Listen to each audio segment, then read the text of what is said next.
Sometimes it doesn't kill the person immediately, and the body may react also to the chemicals violently.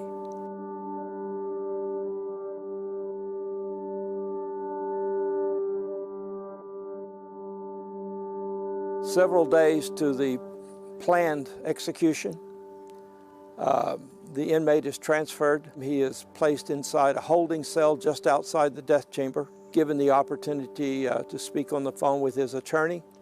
The chaplain normally consults with the condemned and makes arrangements for his family. He'll pray with him. He'll read from the Bible, or they'll just talk about his family or whatever he feels like talking about, keeping the condemned calm and actually assisting him in accepting the fact that he's going to die. What's happening behind the curtain? Inserting the IV is not always an easy task. Many inmates were drug abusers in years past, and their veins are either very small or have collapsed, and it's very difficult to get an IV inside that vein. So oftentimes the arm is cut, producing a lot of blood.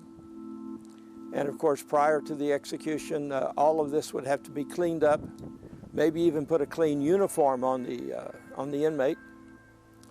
He wears a white uniform. And to make things look very sanitary before witnesses are allowed to see what's going on in the death chamber. It's the kind of a syringe you would use on a large animal, like a horse.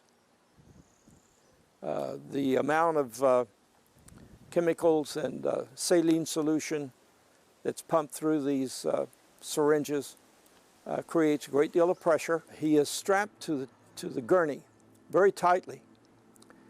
His lower legs are strapped down with a leather strap, then just above the knees, and then another across the chest, and then the head is secured to the gurney.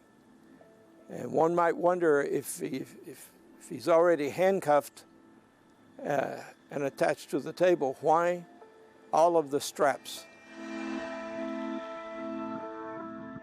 The real reason, of course, is that sometimes these chemicals affect people differently.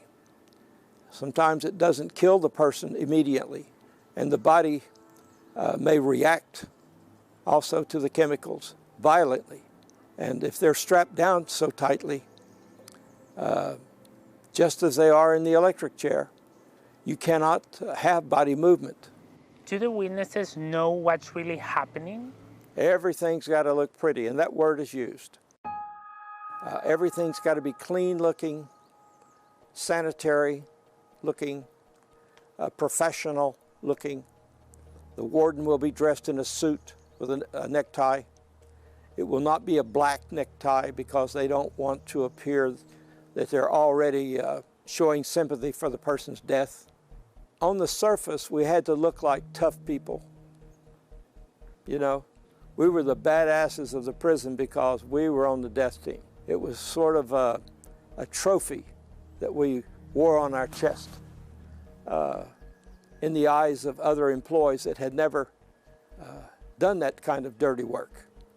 What was the state of emotion in the room? I imagine that there's a lot of silence. The people that work the death team, I've seen them cower in a corner with tears, not wanting to be seen, not wanting to talk to anyone. I have these people are friends of mine, many of them today. We give each other support because we realize that the work that we did was the governor's dirty work. The people that ask other people to kill people for them, I don't think they realize the damage they're doing to the killers. Why did you stop doing executions? I started asking myself just why we were killing our fellow human beings. We already had them captured.